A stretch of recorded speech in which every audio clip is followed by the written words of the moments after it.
Liwat nga magapasa sang motion for reconsideration ang kampo ni Senator Bato de la Rosa matapos ginpasura sang Supreme Court ang iya hingyo nga temporary restraining order kagot sa arrest warrant sa iya sang International Criminal Court.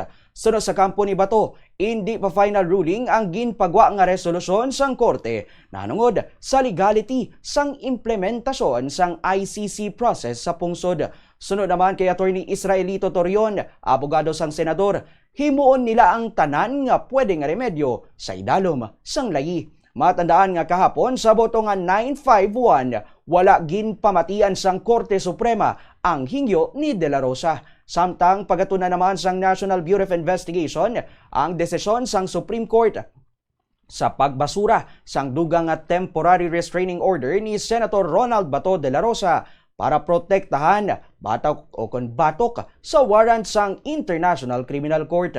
Sunod kay Attorney Palmer Malyari, spokesperson sang NBI, perme sila nga nakahanda sa anuman nga tion agud maaresto ang senador.